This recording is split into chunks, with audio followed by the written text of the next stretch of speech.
మీ personal interviews మరియు వ్యాపార ప్రకటనల కొరకు ఈ నెంబర్ని సంప్రదించండి. నమస్తే. ఆంధ్రప్రదేశ్లో ప్రస్తుతం అఘోరి హల్చల్ చేస్తుంది. నిన్న మంగళగిరి జనసేన పార్టీ కార్యాలయం దగ్గర అలాగే ఇబ్రహీంపట్నం హైవే మీద ఎలాంటి గందరగోళ పరిస్థితి నెలకొందో మనం చూసాం. నడి రోడ్డు మీద కారు అలాగే పెట్టేసి డోర్లు బంద్ చేసుకుని లోపల పూజా కార్యక్రమాలు చేస్తుంది అఘోరి. అయితే కొంత సహనం నశించినటువంటి ప్రజలు అఘోరి కారు దగ్గరకు వచ్చి కాలుతో కారుని తనటువంటి పరిస్థితి కూడా మనం చూస్తున్నాం. అంటే ప్రజలు అఘోరి పట్ల ఎలాంటి విముఖత భావంతో ఉన్నారో మనకు అర్థమవుతుంది. అయితే గత దానికంటే ఒక 4-5 రోజుల క్రితం సాయికృష్ణ ఆజాద్ గారు, అడ్వకేట్ గారు, అఘోరి పట్ల ప్రజలు అమానుషంగా ప్రవర్తిస్తున్నారు, కొంత ఎగతాళి చేసేలా ప్రవర్తిస్తున్నారు, ఇది కరెక్ట్ కాదు, ఆమె ఎక్కడికి వెళ్ళినా సరే రక్షణ కల్పించండి అని చెప్పి వారు డీజీపీకి రిక్వెస్ట్ పెట్టుకున్నారు. పోలీసు యంత్రాంగం నుంచి కూడా రిప్లై వచ్చింది.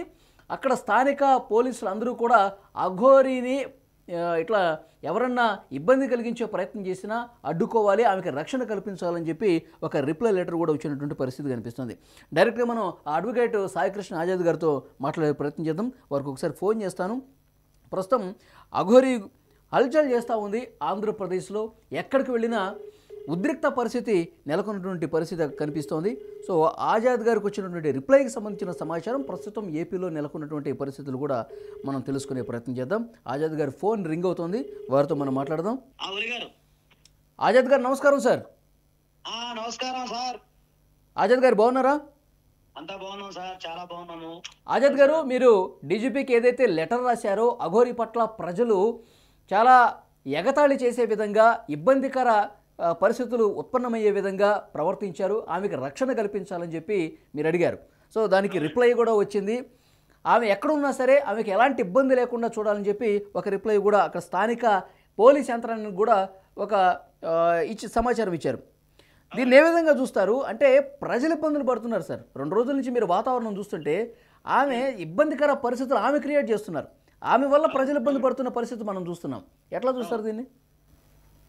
సార్ ఒకసారి అంటే మనం సబ్జెక్ట్ చెప్తాను సార్. నేను ఇది ఏంటంటే ఒకసారి మన మిత్రులు ప్రేక్షక దేవుళ్ళందరికీ మనం చెప్పాల్సింది ఏంటంటే, ఒక్కసారి అసలు జస్ట్ 2 నిమిషాలు బ్రీఫ్ గా చెప్తా. ఇదేంటంటే మేము 5వ తారీఖు నాడు ఆంధ్రప్రదేశ్ డీజీపీ గారికి నేను లెటర్ రాయడం జరిగింది. అదే ఏంటంటే మాది విజయవాడ కృష్ణలంక, మా ఇల్లు మా రెసిడెన్షియల్ అడ్రస్ కృష్ణలంక కాబట్టి నేను విజయవాడ వాస్తవుడిగా అప్పుడు ఏమైందంటే నక్కపల్లి దానిపైన ఆమెకి దాడి జరిగింది, నక్కపల్లి టోల్ గేట్ దగ్గర. ఓకే. సో చెప్తాను సార్, ఆ పరిణామ క్రమం చెప్తా. అయితే తర్వాత ఏమైంది, ఆమె అన్ని వెళ్తాము శ్రీకాళహస్తిలో అన్ని కార్యక్రమాలు చేయటం వల్ల అప్పుడు నక్కపల్లి దాడి జరిగింది కాబట్టి అఘోరికి రక్షణ కల్పించాలని ఒక హ్యూమనిటేరియన్ గ్రౌండ్ మీద మీకు తెలియదు ఏముంది, మనం ఏదైనా సమస్య వస్తే పేదరిక సమస్య వస్తే ముందుండే వ్యక్తిగా నేను చేశాను. దానికి ఆనరబుల్ డీజీపీ గారు రెస్పాండ్ అయ్యారు. నాకు ఆయనకి ఈ విధంగా ఈ సందర్భంలో ప్రత్యేక ధన్యవాదాలు తెలియజేసుకుంటున్నాను. ఓకే. సో అయితే ఆయన ఏం చేశారంటే సార్, 14వ తారీఖు డైరెక్టర్ జనరల్ పోలీసు వారు అంటే 16వ తారీఖు లెటర్ డేట్ 16 వచ్చింది, సంతకం 14 ఉంది. ఆయన ఏం చేశారంటే అన్ని ఎస్పీలకి, అన్ని జిల్లా ఎస్పీలకి ఏం చెప్పారంటే మనం ఏదైతే రిక్వెస్ట్ ఏదైతే పెట్టామో దాని మీద యాక్షన్ తీసుకోమని చెప్పేసి ఆయన ఎండార్స్ చేయడం జరిగింది ఆనరబుల్ డీజీపీ గారు. సో అది జరిగిందండి. అది 16వ తారీఖున జరిగింది. నేను మా ఇంటికి వచ్చి వాళ్ళు రిసీవ్ చేసుకున్నారు. మా అమ్మగారు వచ్చి అక్కడ తీసుకున్నాం. ప్లస్ నాకు కూడా మెయిల్ పెట్టారు, నాకు కూడా ఫోన్ వచ్చింది అది. సో ఇప్పుడు ఈ సందర్భంలో నేను ఏమంటున్నానంటే, ఒక వ్యక్తిగా ఆమెకు రక్షణ కల్పించమని ఒక న్యాయవాదిగా మనం చేశాం. దాంట్లో ఎలాంటి ఇబ్బంది లేదు కదండి. హిందూ ధర్మం ప్రకారం, సనాతన ధర్మం ప్రకారం పోరాడుతుంది. అంటే అజయ్ గారు, మొదట్లో అలాంటి పరిస్థితి ఉంది కాబట్టి మీరు లెటర్ రాశారు, ఆమెకి రక్షణ కల్పించాల్సిందే. ఎక్కడికైనా వెళ్లే స్వేచ్ఛ ప్రతి ఒక్కరికి ఉంటుంది, దానికి భంగం కలిగించే పరిస్థితులు ఉన్నాయి కాబట్టి మీరు లెటర్ రాశారు. కానీ సార్ ఇప్పుడు 2 రోజుల పరిణామాలు మీరు చూస్తూ ఉన్నారు. ఆమె చేతిలో ఉన్న త్రిశూలం పట్టుకుని ప్రజల మీదకు దాడి చేస్తుంది. నిన్న మంగళగిరి జనసేన కార్యాలయం దగ్గర ఒక పోలీస్ అధికారి మీద దాడి చేసింది, భౌతిక దాడులు చేస్తూ ఉంది. ఆమె రివర్స్ దాడులు చేస్తున్న పరిస్థితి ఉంది. ఇప్పుడేమంటారు? ఇప్పుడు అదే సార్, నేను ఖండిస్తున్నాను. నేను అదే విషయం ఒలి గారు, నేను ఏమంటానంటే చట్టం ముందు అందరూ సమానులే, చట్టాన్ని అందరం గౌరవించాలి. సో మీకు ఓపెన్ చెప్తున్నా, ఇప్పుడు మాది కృష్ణలంక, నెహ్రూ నగర్ మా ఇల్లు. అంటే ఊరిని ఎగ్జాంపుల్ లేదు, మాది హైవే పక్కన మా ఇల్లు. మాకున్న జనసేన పార్టీ కార్యాలయం కేవలం 6 కిలోమీటర్లు, 7 కిలోమీటర్లు ఉంటుంది. నేను నిన్న అక్కడ జరిగిన సంఘటన మా ఫ్రెండ్స్ ఉంటారు కదా, మా అనుచరులతో నేను ఫోన్ చేసి మాట్లాడుతున్నా, ఫాలోవర్స్ తో మాట్లాడితే వాళ్ళు చెప్పారు, సార్ ఇంత ఘోరంగా చేస్తున్నాము, మీరేమో ఆమెకి సపోర్ట్ చేస్తున్నారు, రక్షణ కల్పించమని అంటున్నారు. పోలీసు వారు కూడా చాలా సంయమనంతో, చాలా వ్యవహారంగా, చాలా చక్కగా సపోర్ట్ చేశారు. కానీ ఆమె అప్పుడు కూడా ఎక్కువగా మీరు అన్నట్టే అలా త్రిశూలం తీసుకుంటాము, లేకపోతే మనుషులను ఎగబడతాము, ఆఫీసర్స్ మీద చేయి చేసుకుంటాము, అవన్నీ చేస్తున్నారు అని చెప్పి నేను అంటే ప్రత్యక్ష లైవ్ లో ఉన్న వ్యక్తులు నాకు ఫోన్ చేశారు. ఇప్పుడు మీరు ఆమెకి రక్షణ కల్పించాలని చెప్పి మీరు పోలీసులు కోరారు, కానీ అదే పోలీసులకి పెద్ద హెడేక్ అయిపోయింది. పోలీసులు చుక్కలు చూపిస్తోంది ఆమె. నడి రోడ్డు మీద కారు పెట్టేసి కారులో డోర్లు బంద్ చేసి అందులో పూజలు చేస్తూ హారతి పడుతూ, అంటే కారు దగ్ధమైతే ఏంటి సార్, లోపల కారు డోర్లు బంద్ చేసి హారతి పడతాం లోపల. అవును అవును ట్రాఫిక్ అంతా జామ్ అయిపోయింది, కిలోమీటర్ల మేర వాహనాలు నిలిచిపోయాయి. ఏదన్నా జరగాలని ప్రమాదం జరిగితే ఆమెతో పాటు పక్కనున్న వాళ్ళకు కూడా ఎంత ఇబ్బంది సార్. అవునండి, నేను అదే చెప్తున్నా. శ్రీకాళహస్తి ఘటనలో కూడా నేను ఫోన్ చేసి చెప్పాను. అప్పుడు ఫోన్ ఎత్తింది. ఇప్పుడు ఈ మధ్య నా ఫోన్ ఎత్తట్లామే. చెప్పాను అలా చేయకూడదమ్మా, ఎందుకంటే చట్టానికి అనుకూలంగా మనం వెళ్ళాలి అని చెప్పాను. తర్వాత అవునయ్యా అని అవుతండ్రి అని ఆమె చెప్పింది. తర్వాత నా ఈ మధ్య 10 రోజులు అయితే నా కమ్యూనికేషన్ లేదండి. అయితే నేనేమంటున్నాను సార్, ఒకటండి, తప్పు ఎవరు చేసినా తప్పే, చట్టానికి వ్యతిరేకంగా ఎవరు వెళ్ళినా అది నేరమే. కాబట్టి పోలీసు వారు ఎలాంటి చర్యలు తీసుకుంటారో వాళ్ళు తీసుకోమని చట్ట ప్రకారం తీసుకోవచ్చు.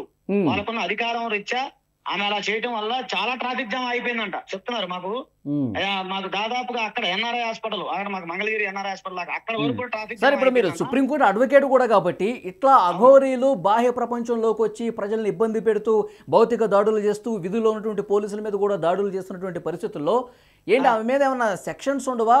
నార్మల్ మనుషులకు ఉండే సెక్షన్స్ వాళ్ళకి వర్తించవా? Sir all are equal before the law. చట్టం ముందు అందరూ స్వామీజీలు అయితే అలా ఏముండదు, అఘోరి అయితే ఏముండదు. ఓకేనా సార్? చట్టానికి వ్యతిరేకంగా పాల్పడినప్పుడు ఆమె మీద యాక్షన్ తీసుకోవచ్చు. నేనేమంటున్నాను, ధర్మ పరిరక్షణ, హిందూ ధర్మ పరిరక్షణ, సనాతన ధర్మ పరిరక్షణలో ఒక వ్యక్తిగా, ఒక న్యాయవాదిగా, ఒక భారతీయ పౌరుడుగా సపోర్ట్ చేశాను. అలాగే ఎప్పుడైతే వ్యవస్థకు వ్యతిరేకంగా అంటే పోలీసు వారి మీద దాడి చేయటం, పబ్లిక్ మీద దాడి చేస్తే నేను ఖచ్చితంగా పోలీస్ కి సపోర్ట్ చేస్తాను, పబ్లిక్ అంటే నేను అంటున్నా, ఇంత దారుణంగా బిహేవ్ చేసిన పోలీసులు ఎందుకు ఆమెని అరెస్ట్ చేయట్లేదు? ఆమె ఒక ప్లేస్ నుంచి ఇంకో ప్లేస్కి తరలిస్తున్నారు, మళ్ళీ వస్తుంది, మళ్ళీ పంపిస్తున్నారు, మళ్ళీ వస్తుంది. ఇది ఇంకా ఎన్నాళ్ళు జరుగుతుంది? ప్రజలు కూడా ఓపిక నశిస్తుంది సార్. అవునండి, వెక్స్ అయిపోయారు. అది ఏంటంటేనండి, ఇప్పుడు మనం కంప్లైంట్ ఇచ్చాం కాబట్టి మరి దీనిపైన పోలీసు వారు అలాగే ఏమైనా సంయమనం పాటిస్తున్నారా అనేది నాకు తెలియదు. ఒకసారి నేను ఒకసారి మళ్ళీ కనుక్కుంటాను. మన ఇదైతే ఎస్పీ గారితో మాట్లాడతాం, మనం గుంటూరు జిల్లా ఎస్పీ గారితో ఒకసారి. మీరు మళ్ళొకసారి ఏమన్నా లెటర్ రాసే ప్రయత్నం ఏమైనా చేస్తారా? ఎందుకంటే ఒకసారి ఆమెకి రక్షణ కావాలని చెప్పి మీరు లెటర్ రాశారు, ఇప్పుడు ఆమె నుంచి ప్రజల్ని కాపాడండి అని చెప్పి ఏమన్నా లెటర్ రాయబోతున్నారా? ఖచ్చితంగా చేస్తాను. మళ్ళీ చెప్తున్నా, ప్రజల డిమాండ్ మేరకు, పబ్లిక్ డిమాండ్ మేరకు, అలాగే మీలాంటి మంచి మిత్రుల మేరకు, మీ సలహా మేరకు, అలాగే మన మిత్రులు జర్నలిస్టులు అందరి సలహాల మేరకు పబ్లిక్ ట్రాంక్వాలిటీ భంగం కలిగితే నాకు ఎవరైనా ఒకటే, చట్టం ముందు ఎవరైనా అందరూ సమానులే. ఓకేనా సార్? ప్లస్ నేను మీకు ఒక విషయం చెప్పాలి. నిన్న ట్రాఫిక్ జామ్ ఆగిపోవడం వల్ల చాలా మంది ఊరికి వెళ్లాల్సిన వాళ్ళు, లేకపోతే విజయవాడ రావాల్సిన వాళ్ళు చాలా మంది స్టక్ అయిపోయారు. అందులో ఏదైనా అంబులెన్స్ ఉంటే సార్, అందులో ఏమైనా పేషెంట్ ఉంటే, సీరియస్ కండిషన్ ఉంటే. ఎస్ మంచి మాట అడిగారు సార్. అలాంటివి జరిగితే మాత్రం అది నేనైతే ఒప్పుకున్నానండి. చట్టం చట్టమే, న్యాయమే, ధర్మం ధర్మమే. దాని గురించి ఎలాంటి నో డౌట్ సార్. ఒకవేళ అలాంటి సంఘటన మళ్ళీ జరిగితే నేనే డీజీపీ గారికి యాక్షన్ తీసుకుని నేనే రాస్తాను. అందరి తరపున, నా తరపున కాదు, పబ్లిక్ డిమాండ్ మేరకు నేను రాస్తాను, ఖచ్చితంగా రాస్తాను. ఓకే ఆజాద్ గారు, థ్యాంక్ యూ వెరీ మచ్ అండి ఫోన్ కాల్లో వచ్చినందుకు. Thank you sir. సో అది అడ్వకేట్ ఆజాద్ గారు కూడా చెప్తా ఉన్నారు. సో ఇది అఘోరీ చేసేటువంటి పద్ధతి 100% కరెక్ట్ కాదు. ఇలాంటి వాళ్ళకి చట్టపరంగా చర్యలు తీసుకుంటేనే కరెక్ట్ అని చెప్పి వారు కూడా అభిప్రాయపడుతున్నారు. ఎందుకంటే ఆజాద్ గారు గతంలోనే లెటర్ రాశారు, ఆమె మీద దాడి జరిగినప్పుడు ఆమె రక్షణ కల్పించండి, ఎక్కడికి వెళ్ళినా తిరగలిగేటువంటి స్వేచ్ఛ ఆమెకు ఉంటుంది, మనుషులందరూ ఒక్కటే, ఆ భావంతో పోలీస్ యంత్రాంగం కూడా వ్యవహరించాలని చెప్పి లెటర్ రాశారు. కానీ ఇప్పుడు పూర్తిగా సీన్ రివర్స్ అయిపోయింది. అఘోరియే దాడులు చేసే పరిస్థితి వస్తుంది, రోడ్డు మీద బయటాయించి కదలట్లేదు. కాబట్టి పోలీసులు చాలా సీరియస్గా యాక్షన్ తీసుకోవాల్సినటువంటి అవసరం కనిపిస్తుంది. చూద్దాం తర్వాత పరిణామాలు ఎట్లా ఉంటాయన్నది.